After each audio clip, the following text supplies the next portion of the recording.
Bienvenue sur notre plateforme de prière et de méditation. Je rends grâce au Seigneur, notre Seigneur Jésus-Christ.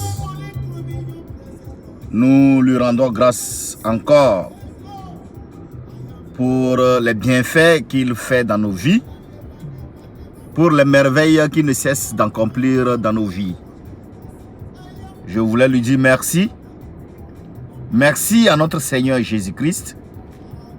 Merci à notre protecteur, celui qui a permis que toi et moi encore, nous nous sommes encore levés pour encore glorifier son nom. Celui qui a permis que nous soyons encore sur les deux pieds. Vraiment, ce Dieu nous aime.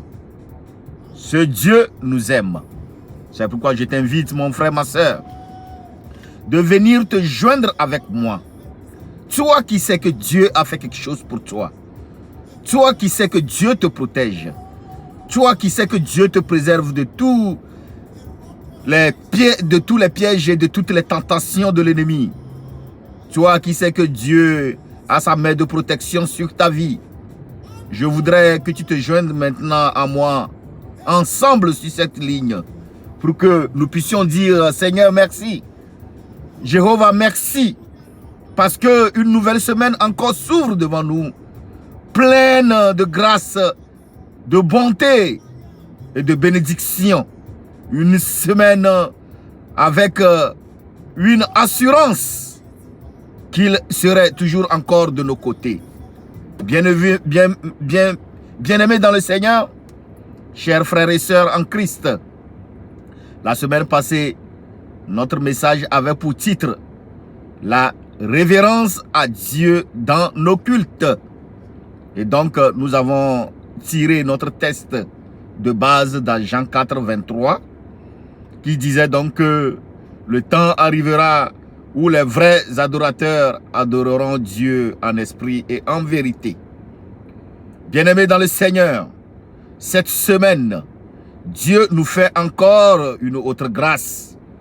Et il nous révèle encore la profondeur de sa parole. Il nous apporte encore des enseignements plus profonds et plus efficaces. Ainsi donc, bien-aimés dans le Seigneur, chers frères et sœurs en Christ, voici donc le titre que nous avons retenu pour notre semaine. Notre titre, c'est « Ayons Jésus pour appui et pour guide ». Ayons Jésus pour appui et pour guide. Donc nous aurons deux textes bibliques. Le premier texte est tiré donc du livre de la lettre aux Colossiens, la lettre de l'apôtre Paul, Colossiens 2, 6 à 7. Je cite donc: « Ainsi, puisque vous avez accepté Jésus-Christ comme Seigneur, vivez dans l'union avec lui. Soyez enracinés en lui et construisez toute votre vie sur lui. » Amen. Le deuxième texte est tiré du livre de Philippiens, toujours la lettre de l'apôtre Paul aux Philippiens. Philippiens 3, verset 14.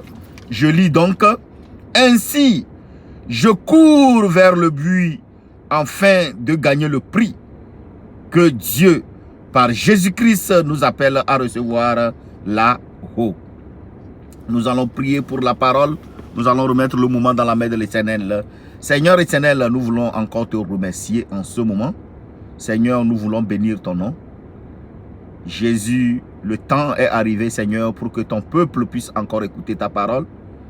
Le moment est arrivé, Seigneur, pour que ta parole puisse aller aux extrémités de la terre.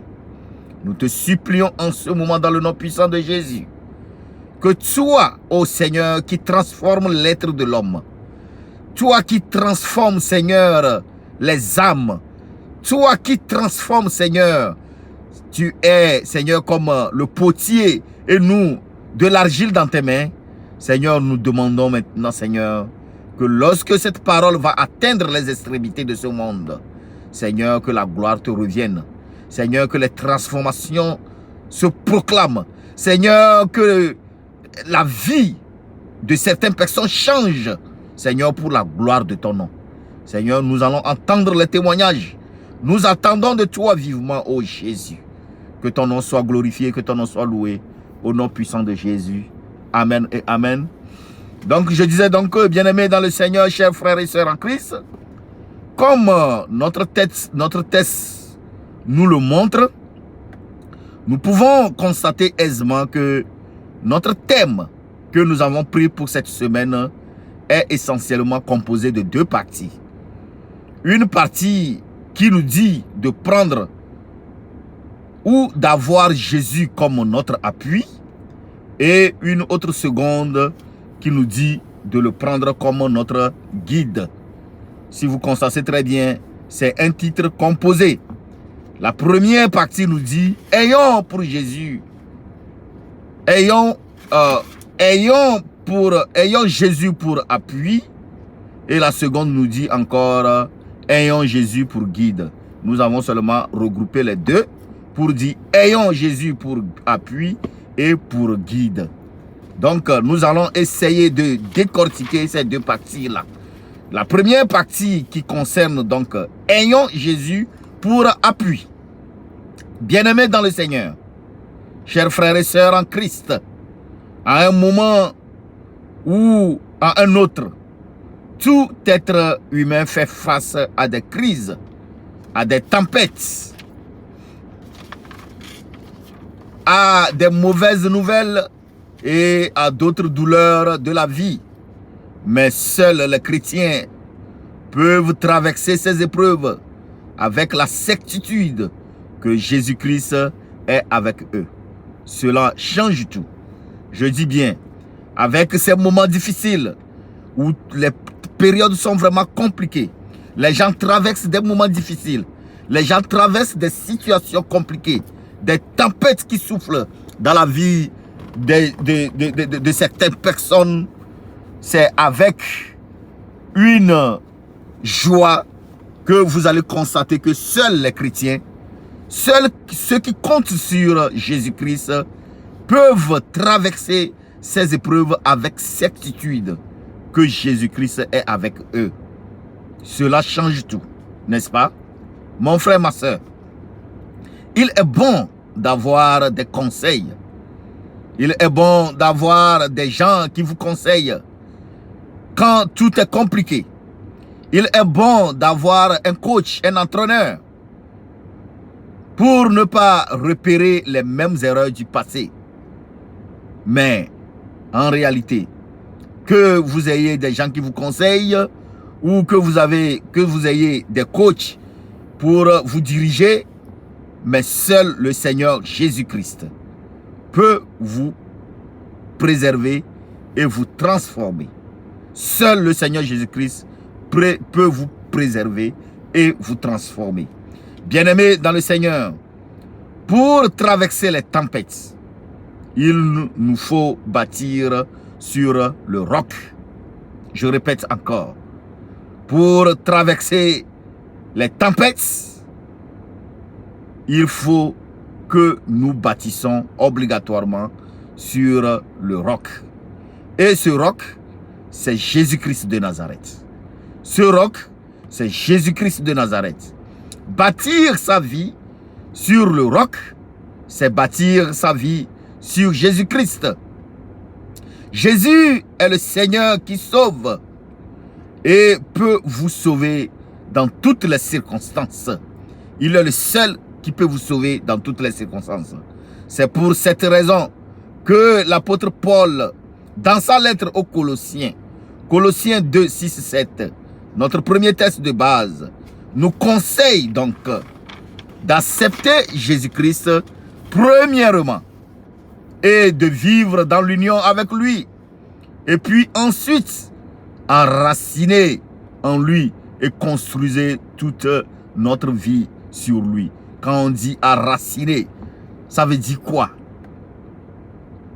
Un arbre, ou bien, je ne sais pas, il y a un arbre qui pousse des racines. Qui pousse des racines. Ça veut dire quoi? Enraciner, c'est être solide, bâtir quelque chose de solide. Mon frère, ma soeur, si tu prends tes racines en Jésus, qui peut te déraciner? Si tes racines sont en Jésus, qui a la force de te détourner? Si tu construis ta vie sur Jésus, quel vent ou quelle tempête viendra renverser ton bâtiment? Je ne le sais pas.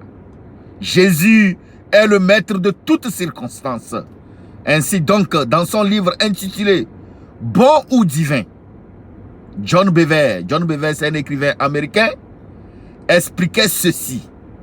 Construire sa vie sur Jésus-Christ, ce n'est pas se contenter de confesser Jésus comme sauveur. Nous confessons Jésus comme sauveur, nous l'avons déjà fait. Mais construire sa vie sur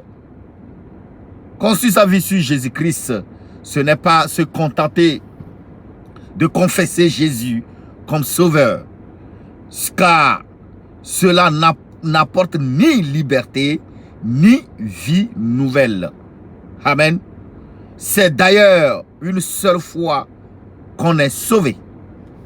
Quand on n'est pas, mon frère, ma soeur, on n'est pas sauvé deux fois. C'est une seule fois que nous recevons ou nous acceptons la parole. C'est une seule fois que nous recevons le baptême et après cela, nous sommes sauvés. Après cela, il n'y a plus encore un salut. Bien-aimés dans le Seigneur, on trouve le mot sauveur 36 fois dans la Bible. Le mot Seigneur, quant à lui, apparaît plus de 7800 fois dans la Bible. Qu'est-ce que cela veut nous dire? Si nous pouvons trouver le mot Sauveur 36 fois dans la Bible et nous allons trouver le mot Seigneur 7000, plus que 7800 fois. Que pensez-vous que Dieu veuille ainsi souligner? Qu'est-ce que Dieu veut souligner par là? Seigneur désigne le statut de Jésus dans nos vies. C'est ce que signifie Seigneur. C'est le statut de Jésus dans nos vies. Alors que Sauveur retourne ou bien est renvoyé à l'œuvre qu'il a accomplie pour nous sur la croix. Peut-être que vous ne m'avez pas suivi. Je vais encore répéter. Seigneur désigne le statut de Jésus dans nos vies, alors que Sauveur renvoie à l'œuvre qu'il a accomplie pour nous. Nous ne pouvons pas prendre part au bénéfice de son œuvre, à moins de nous soumettre à son statut de Seigneur et de Roi. Voilà pourquoi le mot Seigneur peut être répété plus de 7800 fois dans la Bible. Bien-aimés dans le Seigneur, chers frères et sœurs en Christ, je sais que cette pensée peut nous bousculer et nous passer à méditer, à penser. Oui, Sauveur dans la Bible, 36 fois seulement, mais Seigneur, plus de 7800 fois. Cela peut nous amener à méditer là-dessus. Dieu a un message à travers cela. Jésus-Christ n'est pas le Sauveur qui deviendra peut-être un jour un Seigneur. Non, c'est le contraire. C'est l'inverse. Ralignons notre cœur à sa volonté et acceptons plutôt le fait que Jésus-Christ est le Seigneur qui sauve. Ralignons notre cœur à sa volonté et acceptons plutôt le fait que Jésus-Christ est le Seigneur qui sauve. Cela peut radicalement changer notre vie. Amen. Aujourd'hui, mon frère, ma soeur, bien-aimé dans le Seigneur, vous pouvez passer du bon au divin en faisant de Christ le Seigneur de votre vie, celui qui dirige votre vie, celui sur qui vous vous basez. Je suis dans la même barque que vous. Je suis dans la même situation que vous. Celle de la transformation que Jésus-Christ opère en nous. Je suis le premier même d'ailleurs. Ne lâchons rien, mon frère, ma soeur. Ne lâchons rien. Tenons Jésus-Christ comme notre appui. Bâtissons notre vie sur le roc qui est notre Seigneur Jésus-Christ. Nous allons attaquer la deuxième partie. Ayons Jésus pour guide. Bien-aimés dans le Seigneur, avoir Jésus pour guide, c'est exactement comme nous proclamer, comme vous proclamez votre GPS interne. Vous savez ce que c'est que GPS? Le GPS est vraiment une belle invention. Il vous conduit jusqu'à votre destination finale que vous l'avez proclamée. Le meilleur GPS de l'univers, le meilleur GPS de l'univers est le Saint-Esprit. Il sait où et comment vous amener à destination. Le Saint-Esprit sait comment vous amener, comment et où vous diriger jusqu'à arriver à destination. Avec le Saint-Esprit, nous ne pouvons pas nous perdre. Avec le Saint-Esprit, nous ne pouvons pas nous balatiner ou perdre notre chemin. Chers frères et sœurs en Christ, même si votre route que vous allez parcourir est mauvaise n'importe comment, n'abandonnez jamais. Même si votre route que vous allez traverser est compliquée n'importe comment, ne relâchez jamais. Ne vous arrêtez pas, car votre GPS, qui est le Saint-Esprit, nous conduira à destination finale, sûrement et certainement.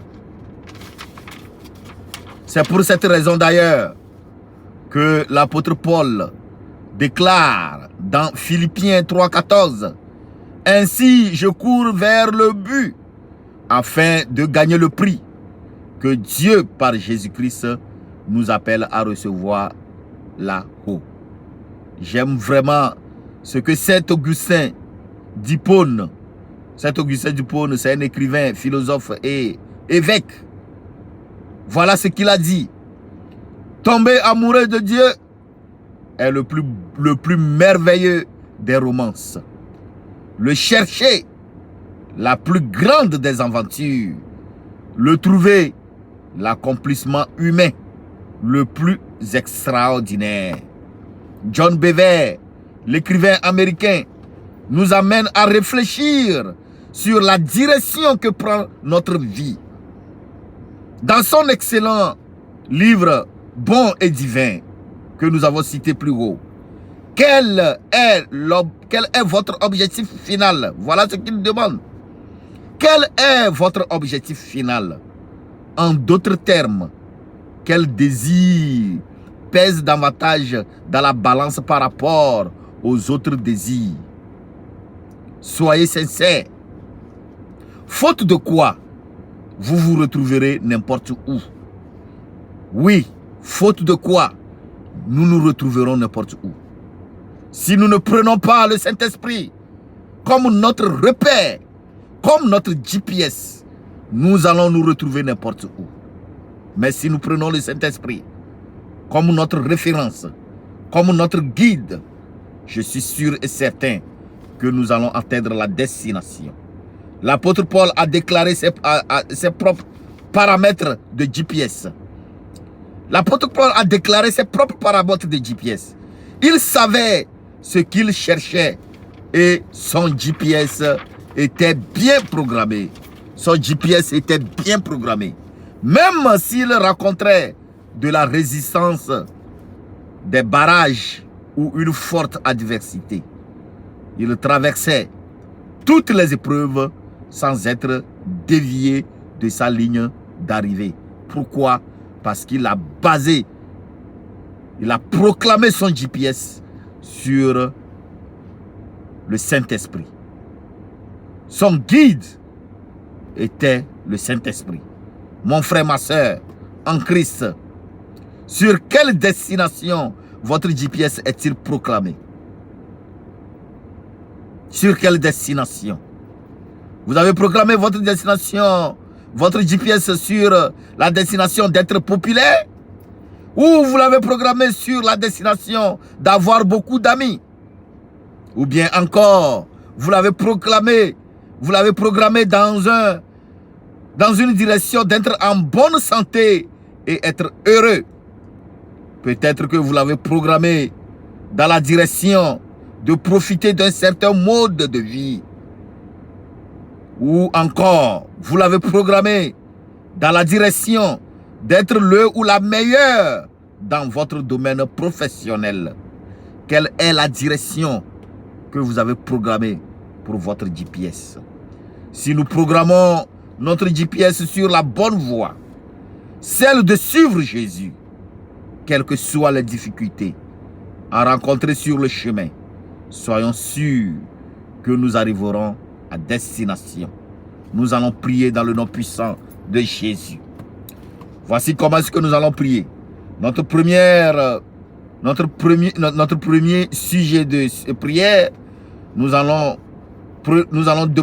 prendre Jésus comme notre appui. Nous allons demander que Jésus, qu'il soit notre appui, qu'il soit notre force, qu'il soit notre roc.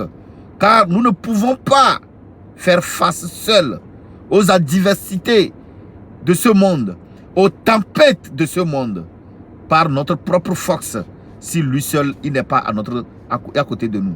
Nous allons demander qu'il soit notre appui et qu'il nous guide dans tout ce que nous allons faire.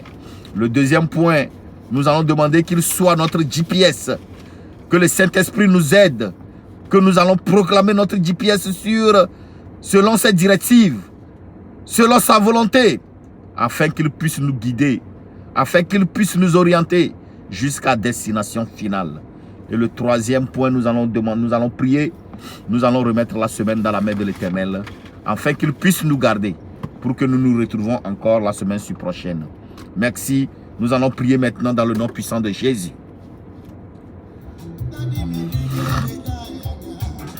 Seigneur, éternel Dieu, nous voulons te remercier en ce moment, Seigneur, parce que tu nous as encore conduits, Seigneur. Tu nous as encore dirigés durant ce moment. Nous avons attendu ta parole, Seigneur. Nous voulons te remercier pour cela. Nous voulons t'élever, nous voulons te bénir. Nous voulons te dire merci, Seigneur, pour cet enseignement encore que tu viens de nous donner. Tu nous enseignes, Seigneur, que tu es le seul maître sur lequel nous pouvons avoir des appuis. Surtout, Seigneur, en ces moments où les tempêtes de ce moment sont violentes. Seigneur, nous sommes confrontés à des difficultés. Nous sommes confrontés, Seigneur, à des problèmes, Seigneur éternel Dieu. Si nous ne prenons pas toi, Seigneur, comme notre appui, si nous ne te prenons pas, Seigneur, comme notre roc, Seigneur, si nous ne basons pas sur toi, Seigneur éternel, mon Dieu, mon roi, nous serons, Seigneur, comme des vauriens. Seigneur, nous ne pouvons rien faire. Seigneur, nous ne pouvons rien faire de notre propre force. Si ta force, Seigneur, n'est pas dedans. Nous te supplions, Jésus. Viens, Seigneur éternel Dieu, constituer notre appui. Viens, Seigneur éternel Dieu, constituer notre force. Viens, Seigneur, constituer notre roc. Dans le nom puissant de Jésus. Seigneur éternel Dieu, nous te confions notre vie. Je veux m'enraciner, Seigneur, en toi. Mon frère veut s'enraciner en toi, Jésus. Ma soeur veut s'enraciner en toi, oh Jésus. Viens nous aider, Seigneur. Viens nous donner cette force, Seigneur. Viens constituer notre appui. Viens, Seigneur, constituer notre appui pour que nous puissions enraciner à toi. Pour que nous puissions enraciner à toi. Jésus, merci. Seigneur, merci. Le roi des rois, merci. Dans le nom puissant de Jésus, nous prions à présent encore, Seigneur éternel, mon Dieu, mon roi. Toi seul, tu es notre guide, Seigneur. Nous voulons te prendre comme notre guide. Seigneur, nous voulons te prendre comme notre GPS. Seigneur, nous voulons te prendre comme notre GPS. Que ton esprit nous aide, Seigneur. Que ton esprit nous aide, Seigneur, à ce que nous proclamons nos GPS sur la direction que toi tu nous donnes. À ce que nous proclamons nos GPS sur la direction que toi tu veux. Seigneur, s'il te plaît, je veux proclamer mon GPS selon tes directives. À la place du confort, Seigneur, je veux que tu me donnes du réconfort. À la place de la richesse, des richesses de ce monde. Je veux, Seigneur, je veux te chercher, je veux chercher ton approbation. Papa, avant tes mains, Seigneur, je poursuis ton cœur. Je t'aime, Jésus.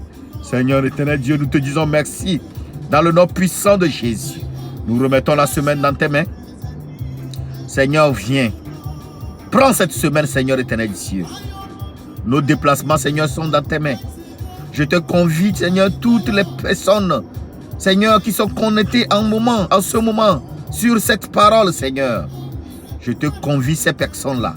Nous te supplions, ô Jésus. Reçois la grâce, reçois l'honneur. En ce moment, Seigneur éternel, mon Dieu, mon roi. Donne-nous la force, Seigneur, d'être en soi. Donne-nous la force, Seigneur, de résister. Seigneur éternel Dieu, protège-nous, Seigneur, contre tous les obstacles de ce monde. Seigneur, cette semaine est bénie. Nous bénissons cette semaine. Nous proclamons cette semaine bénie, Seigneur éternel, mon Dieu, mon roi. Que ta main, Seigneur, soit sur nous. Que ta main, Seigneur, soit sur les familles. Que le sang de ton Fils qui a versé sur la croix nous protège et parle, Seigneur, parle de nous. Et que cela nous défend. Au nom puissant de Jésus. Seigneur, nous te disons merci. Et que toute la gloire soit à toi. Au nom puissant de Jésus. Amen et amen. Nous nous reverrons encore la semaine prochaine. Si Christ tarde à venir, n'oubliez pas de vous abonner. La restauration est en Jésus, sur Facebook comme sur YouTube. Vous avez votre petit frère, votre oncle, votre neveu, votre cousin, Roger depuis les États-Unis d'Amérique. Soyez bénis, soyez protégés. Nous nous reverrons encore la semaine prochaine si Christ tarde à venir. Ciao, ciao. Merci.